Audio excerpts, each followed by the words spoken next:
اعوذ باللہ السمیع العلیم من الشیطان الرجیم بسم اللہ الرحمن الرحیم الحمد للہ رب العالمین والصلاة والسلام علی اشرف الانبیاء والمرسلین وعلی اہل بیتہ الطیبین الطاہرین المعصومین۔ عزیز طلبہ، السلام علیکم ورحمۃ اللہ وبرکاتہ۔ شرح المدوم کتاب خمس درس نمبر 67 میں ارباح مقاصد میں خمس کا وجوب اور اس کے احکام ذکر ہوں گے۔ ارباح مقاصد میں خمس واجب ہوتا ہے اور اس کے متعلقہ احکام پر گفتگو ہو رہی ہے۔ ارباح مقاصد کا معنی اور مفہوم بھی ذکر ہوگا، متعلقہ مسائل اور فروعات بھی بیان ہوں گے۔ ارباح مقاصد سے خمس نکالنے کی شرط پر گفتگو ہوگی، متعلقہ حدیث اور روایات بھی بیان ہوں گی۔ شہید ثانی کی تحقیقات اور تجزیہ اور تحلیل بھی پیش ہوگا۔ چوتھی چیز کہ جس میں خمس واجب ہوتا ہے وہ ارباح مقاصد ہیں، وہ کسب و کار کی منفعت اور منافع ہوتا ہے، جیسے تجارت، زراعت، درخت کاری وغیرہ۔ تو ان کا جو سال میں منافع حاصل ہوتا ہے تو اس پر خمس واجب ہوگا۔ عنوان کسب تو شامل ہے معدنیات نکالنے کو، غوث اور سمندر کی گہرائیوں سے چیزیں نکالنے کو، اور غنیمت جنگی کو بھی، چونکہ انسان معدنیات کے لیے بڑی محنت کرتا ہے، دریا سے چیزیں نکالنے کے لیے اسے سمندروں کی گہرائی میں جانا پڑتا ہے، اور جنگ میں اس کو اپنی جان جو ہے وہ جوخم میں ڈالنی پڑتی ہے۔ تو یہ تو حالانکہ کسب و کار کے فائدے میں اور ارباح مقاصد میں شمار نہیں ہوتے۔ تو شہید ثانی فرماتے ہیں کہ اس کی وجوہات ہیں کہ ہم یعنی مصنف کی اصطلاح میں کسب و کار کی منافع میں ان چیزوں کو شامل نہیں کر رہے، بلکہ تجارت، زراعت اور درخت کاری اور قدیم اور جدید جو پیشے ہیں ان کو شمار کرنا چاہتے ہیں۔ ایک وجہ تو یہ ہے کہ مصنف نے معدنیات اور غوث اور غنیمت کو جداگانہ طور پر بیان کیا ہے، اور دوسرا ارباح مقاصد کو اس کے مقابلے میں شمار کیا ہے، تو یہ ایک قرینہ ہے کہ یہ علیحدہ چیزیں ہیں۔ دوسرا یہ ہے کہ ارباح مقاصد میں خمس کی شرائط کی علیحدہ جو ہے شرائط ہیں وجوب خمس کی، اور معدنیات اور غوث وغیرہ میں علیحدہ شرائط ہیں۔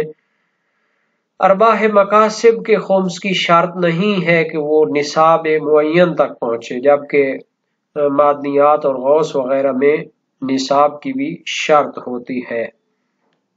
تو یہاں پر ہم شہید کی عبارت کو لے کے آئیں گے اور اس کے ضمن میں متعلقہ چیزوں کو پیش کریں گے۔ فرمایا والرابع ارباح المکاسب من تجارت وزراعت وغرس وغیرها مما یکتسب من غیر الانواع المذکورۃ قسیمها ولو بنماء وتولد وارتفاع قیمت وغیرها خلافا للتحریر حیث نفاه فی الارتفاع۔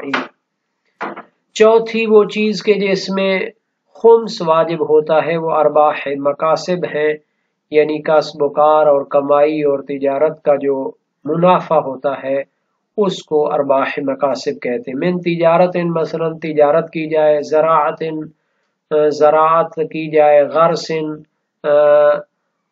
درخت لگائے جائیں اور ان کا منافع حاصل کیا جائے، وغیرہ اس کے علاوہ جتنے بھی کسب و کار کے طریقے ہیں اور ان کو آمدن اور کمائی کا ذریعہ شمار کیا جاتا ہے قدیم و جدید میں، جن کی بحث زیادہ تر کتاب متاجر میں اور کتاب مقاصد وغیرہ میں ہوتی ہے، وہ ساری چیزیں اس میں شامل ہیں۔ مما یکتسب جن کے ذریعے کمائی کی جاتی ہے، تو ان کا منافع وہ خمس کے وجوب کا ایک منبع ہے۔ من غیر الانواع المذکورۃ، لیکن اس میں جو سابقہ غوث، غنیمت جنگی اور معدنیات ہیں وہ شامل نہیں ہیں۔ قسیمہا وہ تو اس کے مقابلے میں خود ایک قسم ہے جس میں خمس واجب ہوتا ہے۔ ولو بنماء وتولد وارتفاع قیمت وغیرہ، اگرچہ کہ اس کے پاس کچھ مال مویشی موجود ہوں اور وہ بچے دیں اور ان میں جو ہے مزید اضافہ ہو، تولید نسل ہو، قیمت ان کی بڑھ جائے، تو یہ سب بھی شامل ہیں، گویا کہ وہ ایک منافع کی شکل ہوتی ہے۔ نما اگر مال ہو اور اس میں جناب علی کیا ہو، نمو حاصل ہو، اور زیادی متصل کو کہتے ہیں، یعنی اضافہ متصل، اس کے اندر جو اضافہ ہوتا ہے جس سے قیمت بڑھ جاتی ہے، یا زیادی منفصل کو بھی کہتے ہیں، جیسے وہ نمو حاصل کرے اور تولد بچہ دے دے اور درخت پر جو ہے پھل لگ جائے، تو ان پر خمس واجب ہوتا ہے۔ اسی طرح ایک مال موجود ہے اور اس کی قیمت میں اضافہ ہو جاتا ہے بغیر کسی اس پہ اوپر خرچ کیے کے، تو پھر اس میں بھی خمس متعلق ہوتا ہے۔ تو گویا شہید ثانی اس عبارت کے ذریعے داخل کرنا چاہتے ہیں کہ کسب اور کمائی تو ظاہراً انسان جب محنت کرتا ہے اور کوئی معاملہ کرتا ہے تو اس کو کہا جاتا ہے، تو یہ نمو کو یا تولید نسل کو یا ارتفاع قیمت کو شامل ہے یا نہیں ہے؟ تو فرماتے ہیں اس کو بھی شامل ہے، اگرچہ کہ تحریر الاحکام میں علامہ حلی کے یہ خلاف نظریہ ہے، چونکہ وہ ارتفاع قیمت کو اس میں شمار نہیں کرتے، حیث نفاہ فی الارتفاع، کہ قیمت اگر بڑھ جاتی ہے بازاری تو آیا اس کے اوپر خمس ہوگا یا نہیں ہوگا، تو وہ نفی کرتے ہیں۔ جن چیزوں میں خمس واجب ہوتا ہے ان میں ارباح مکاسب بھی ہے، اور اس کو ہمارے فقہاء اور علماء شیعہ نے ذکر کیا ہے۔ شرائع الاسلام کا اردو ترجمہ معروف جامع الجعفری، جو کہ آج سے 15-20 سال پہلے چھپا ہے جدید طبع میں، اور یہ کیا ہے بہت پرانا ترجمہ ہے، اس کے بارے میں پہلے بیان ہوا تھا کہ یہ کیا ہے 100-150 سال پہلے کی طبع ہے اصل میں جو یہ ترجمہ ہوا تھا۔ عبد الغنی بن ابی طالب ہیں جنہوں نے اس کو عربی سے فارسی میں ترجمہ کیا تھا، اور عابد حسین جعفری مولد میں لکھنوی، موطن میں شاہ جہان آبادی ہیں، اردو مترجم ہیں، جیسا کہ اس طبع کے صفحہ 6 پہ اس کی وضاحت دی گئی ہے۔ یہ شرائع الاسلام محقق حلی کی ہے اور یہ 2 جلدوں میں ہے اور تقریباً 1300-1400 صفحات پر کٹھا یہ شائع ہوا ہے لاہور سے، موسع اسلامیہ لاہور سے، ایوب بشوی صاحب نے شائع کرایا ہے۔ اس کی پہلی جلد اور صفحہ 192 میں فرمایا 5ویں چیز جس میں خمس واجب ہوتا ہے، جو تجارت اور کاریگروں اور کھیتیوں کے منفعتوں میں سے مالک اور اس کے عیال کے سال بھر کے خرچے سے بڑھ جائے۔ جامع رضوی کے مترجم کہتے ہیں کہ شیخ علی نے فرمایا کہ عیال کے حکم میں وہ ہر ایک بھی داخل ہے جسے وہ روٹی کپڑا دیتا ہو، خواہ ان کا نفقہ واجب ہو خواہ واجب نہ ہو، مہمانوں کی ضیافت، تحفے، تصدق اور ظالمین کو جان مال حرمت بچانے کے لیے دیا ہو، تاوان اور حقوق کی نظر اور قسم وغیرہ سے لازم ہوں، خرچ حج کی راہ کا اور شادی بیاہ کا اور لونڈیاں خریدنے کی خدمت کے لیے، یا حرم بنانے کے لیے یا ان چوپایوں کے لیے جن کی ضرورت پڑتی ہو، مثل سواری وغیرہ، اگر ان لوگوں میں سے ہو کہ جو ان کے خوگر ہوں، لیکن شرط ہے کہ حصول نفع میں یہ خرچ پیش آئے ہوں۔ اگر اس سال میں خرچ نہ ہو اور اس کے نفع کو دوسرے سال میں صرف کرے تو خمس ساقط نہیں ہوتا، اس لیے کہ خمس پہلے اس سے قرار ہو چکا ہے، اور چاہیے کہ یہ خرچ اپنے حال کے موافق ہو، فضول خرچی اور کنجوسی نہ کرے، فضول معونت اور خرچہ میں داخل نہ ہو، اور تنگی نہ کرنے کی وجہ سے یہ ہے کہ اس کا مال ہے جس سے خمس متعلق ہوتا ہے۔ جلد 1 شرائع الاسلام کا اردو ترجمہ صفحہ 192 میں اس کو ذکر کیا ہے۔ ایک اہم کتاب کے جو اس دور میں خمس کے مسائل پر گفتگو کرتی ہے، فقہ اہل بیت بمطابق فتاوی ایت اللہ العظمی سید علی حسینی سیستانی دامہ ذلہ، جلد 2 ترتیب ہے ناصر عباس نجفی صاحب، اور مصباح القرآن ٹرسٹ نے سال 2022 میں شائع کی ہے۔ اس کی جلد 2 میں صفحہ 178 سے یہ بات شروع ہوتی ہے۔ انہوں نے مال کی 2 قسمیں کی ہیں، پہلی قسم ہے وہ مال جس سے خمس کا تعلق نہیں ہوتا، چاہے وہ جتنا عرصہ پڑا رہے، اس پر خمس واجب نہیں ہوتا، کیونکہ اس پر بچت اور فائدے کا عنوان صدق نہیں کرتا۔ اس کی چند ایک اقسام ہیں۔ میراث کا مال جو انسان کو ملتا ہے، میراث پہ بھی خمس واجب نہیں ہوتا، چونکہ وہ ارباح مکاسب اور کسب و کار میں شمار نہیں ہوتا۔ ہاں، ورثاء پر کون سی میراث سے خمس نکالنا واجب ہے؟ تو میراث کی دو قسمیں ہیں۔ میراث متوقع، تو ماں باپ کی جو ملنے والی میراث ہوتی ہے اس پر خمس واجب نہیں ہوتا، لیکن میراث غیر متوقع ایک قسم بنائی گئی ہے، جیسے کہ چچا زاد کسی ٹریفک حادثے میں اپنے اہل و عیال سمیت فوت ہو جائے اور اس کی میراث جو انسان کو ملے گی تو اس پر خمس واجب ہوگا، اگر سال کے آخر تک اسے اپنے اخراجات میں استعمال نہ کرے تو اس پر خمس واجب ہوگا، کیونکہ یہ مال منافع میں شمار ہوتا ہے۔ اس کے بعد اس کے متعلقہ مسائل بھی بیان کیے گئے ہیں، اور صفحہ 184 پر حق مہر کا مال، بیوی اپنے شوہر سے عقد دائم یا منقطع ہر دو میں جو مال بطور حق مہر وصول کر دیے، اس مال پر بھی خمس واجب نہیں ہوتا۔ دیت کا مال، اس پر بھی خمس واجب نہیں ہوتا۔ چوتھا ہے قرض لیا ہوا مال، اس پر خمس واجب نہیں ہوتا۔ زکوٰۃ اور خمس کے طور پر ملنے والا مال پانچواں مال ہو گیا، اس پر بھی خمس واجب نہیں ہوتا۔ سوال نمبر ہے 185 صفحے پر 388۔ فقراء یا دینی مدارس کے طلاب جو سام امام دیا جاتا ہے، اگر وہ اسے سام امام کے دوران سال استعمال نہ کریں تو کیا خمس واجب ہے؟ فقراء یا دینی مدارس کے طلاب جو شاریہ یعنی ماہانہ خرچ سام امام سے دیا جاتا ہے، اسے ان کی ملکیت قرار دیا جاتا ہے، اس لیے اس شاریہ کا حکم دیگر اموال کی طرح ہے، یعنی اگر سال پورا خرچ کرنے کے بعد بچ جائیں تو اس پر خمس واجب ہوگا۔ چھٹا ہے طلاق خلا والا مال۔ طلاق خلا کی وجہ شوہر اپنی بیوی سے جو رقم یا مال وصول کرتا ہے اس پر بھی خمس واجب نہیں ہوتا۔ مباح کیا گیا مال، جس کو استفادے کے لیے دیا جاتا ہے، گاڑی وغیرہ، تو وہ بھی اس کی ملکیت میں بھی نہیں جاتی اور اس پر خمس بھی نہیں ہوتا۔ مخمس مال، جس کا ایک مرتبہ زندگی میں خمس نکالا جائے تو اس پر بھی دوبارہ خمس نہیں ہوتا۔ وقف شدہ مال، اگر کوئی شخص اپنی ایسی جائیداد کے جو اس نے سال کے دوران تیار کی ہو، ایک سال گزرنے سے پہلے وقف کی شرائط کا لحاظ کرتے ہوئے وقف کی ہو، تو اس وقف کرنے والے شخص اور جس کے لیے وہ جائیداد وقف کی گئی ہے، دونوں پر اس کا خمس واجب نہیں ہے۔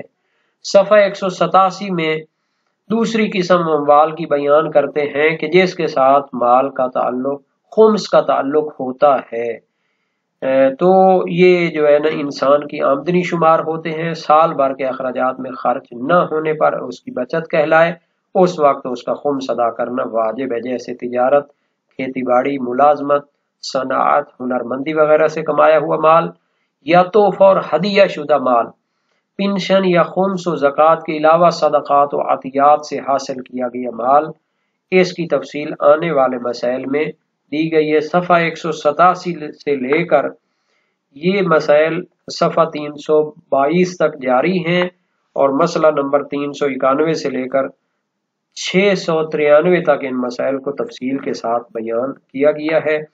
نہایت ہی اہم بحث ہے اور اہم کتاب ہے اس حوالے سے، چونکہ جدید جو مسائل ہیں ان میں ان کو ذکر کیا گیا ہے۔ اسی طرح ایک اور کتاب بھی احکام خمس کا آسان بیان جو علامہ فیاض مطہری اور داؤدانی صاحب نے جمع کی ہے، مختصر اور جامع، وہ بھی نہایت ہی اہم ہے ان مسائل کو بیان کرنے کے لیے۔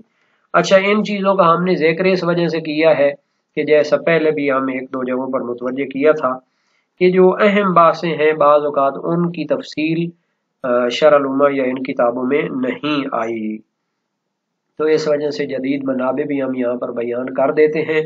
اور اسی طرح مسئلہ خمس، صحیفہ خمس اور جناب علی تبیان الخمس بھی جو جدید طبع چھپی ہے علامہ سید گلاب نقوی شاہ صاحب رحمۃ اللہ علیہ کی، وہ بھی ان بحثوں میں نہایت ہی مفید کتاب ہے۔ ارباح مقاصد میں خمس کے وجوب کے بارے میں شیعہ فقہا اور علماء میں کوئی اختلاف نہیں ہے۔ روایات اس پر موجود ہیں. موثق ہے، سماع ہے، سماع بن مہران جلیل القدر راوی تھے اور باقی سند بھی درست ہے. سألت ابا الحسن علیہ السلام عن الخمس فقال علیہ السلام فی کل ما افاد الناس من قلیل او کثیر. میں نے امام کاظم علیہ السلام سے خمس کے بارے میں سوال کیا. امام علیہ السلام نے فرمایا، قانون اور کلیہ دیا ہے امام نے، فارمولہ جس کو کہتے ہیں، فی کل ما افاد الناس من قلیل او کثیر، ہر وہ چیز کے جو لوگ حاصل کرتے ہیں تھوڑی ہو یا زیادہ ہو، تو جب وہ ارباح مکاسب اور بچت میں شمار ہو تو اس پر خمس واجب ہے. وسائل الشیعہ باب ہشتم ابواب ما یاجب فیہ الخمس میں یہ روایت موجود ہے. اور صحیح علی بن مہزیار جلیل القدر سکہ راوی اپنے دور میں وزیر مشیر بھی تھے، محمد بن حسن اشعری سے روایت کرتے ہیں، کتب بعض اصحابنا الی ابی جعفر الثانی، امام جواد علیہ السلام کی طرف خط لکھا بعض شیعہ نے، اخبرنی عن الخمس اعلی جمیع ما یستفیدہ الرجل من قلیل و کثیر من جمیع الضروب وعلی الضیاء وکیف ذلک. مجھے خمس کے بارے میں ارشاد فرمائیں کہ کیا جو کچھ بھی انسان استفادہ کرتا ہے، مال و دولت کماتا ہے، حاصل کرتا ہے، تھوڑا ہو زیادہ ہو، جس قسم کی حلال کمائی ہو، اور اسی طرح جائیداد وغیرہ، تو اس کا کیا حکم ہے. فکتب علیہ السلام بخط ہی، امام علیہ السلام نے خط کا جواب تحریر فرمایا، الخمس بعد المعونت، جو بھی کسب و کار اور کمائی اور مکاسب ہیں ان میں جو اخراجات ہو جاتے ہیں، انسان کے زندگی کے اپنے اخراجات ہوتے ہیں، ان کو نکالنے کے بعد جو بچت ہے اس کے اوپر خمس ہے. ویسے یہ روایتیں بڑی تفصیل کے ساتھ وسائل الشیعہ اور اپنے اصلی مصادر میں موجود ہیں، اور آج کے دور میں علماء اعلام نے 2 جلدوں میں ضخیم استدلالی باتیں پیش کی ہیں مکاسب اور کیا ہے ارباح مکاسب کے بارے میں اور خمس کے بارے میں، جن میں علامہ سید خوئی علیہ رحمہ اور اسی طرح ہمارے جو ہے استاد تھے آغا خلخالی کے 2 جلدیں تھیں اس کے بارے میں. علامہ حمدانی، نوری حمدانی صاحب موجودہ فقہا میں سے ہیں، میرے خیال میں کافی عرصہ یہ لاہور میں رہے تھے، جامعۃ المنتظر میں بھی. ان کی ضخیم جلد ایک جلد ہے میرے خیال میں 1000 صفحے کی ہوگی، تو وہ کتاب الخمس ہے. اور اسی طرح باقی کے علماء کے جو ہے استدلالی کتابیں ہیں. تو ان روایات میں ما افادہ الناس، تمام جو چیزیں انسان کماتا ہے ان کو شامل ہے، جن کی طرف شہید ثانی نے بھی اشارہ کیا ہے. تجارت ہو، زراعت ہو، معاملات ہوں، جتنی قسم کے بھی تجارت ہے وہ سب شامل ہیں. اور اس علی بن مہزیار کی روایت میں جو صحیح و سند ہے اس میں ما یستفیدہ الناس، یعنی جو انسان کو حاصل ہوتی ہیں چیزیں، تو اس کا تقاضا یہ ہے کہ خمس واجب ہے ہر قسم کے فائدے اور بچت میں، اگرچہ وہ قصد کے ساتھ حاصل نہ ہوئی ہو. تو یہ نہایت ہی اہم بات ہے. باقی یہ جو اختلاف نظر تھا کہ اگر اس کے مال کی قیمت بڑھ جاتی ہے تو اس کے بارے میں کیا ہے، تو شہید ثانی نے یہاں پر یقین کیا ہے کہ اس میں خمس ہوگا، جبکہ خود ہی مسالک الافہام فی شرح شرح الاسلام میں اس میں اشکال کیا ہے. اور علامہ حلی علیہ رحمہ نے تحریر الاحکام میں اور منتہی المطلب میں اور صاحب جواہر نے اور شیخ انصاری نے اور صاحب حدائق نے اس میں خمس کی نفی کی ہے، چونکہ اس پر فائدہ اور بچت کا عنوان صدق نہیں کرتا. جب تک اس عین مال کو بیچ نہ دے تو پھر اس پر خمس واجب ہوگا. تو یہ سب جو ہے نہایت ہی اہم بات تھی، ہم نے بھی اس کو قدر تفصیل کے ساتھ ذکر کیا ہے اور ہم نے منابع بھی بیان کیے ہیں جن میں ان چیزوں کی تحقیق کی جا سکتی ہے.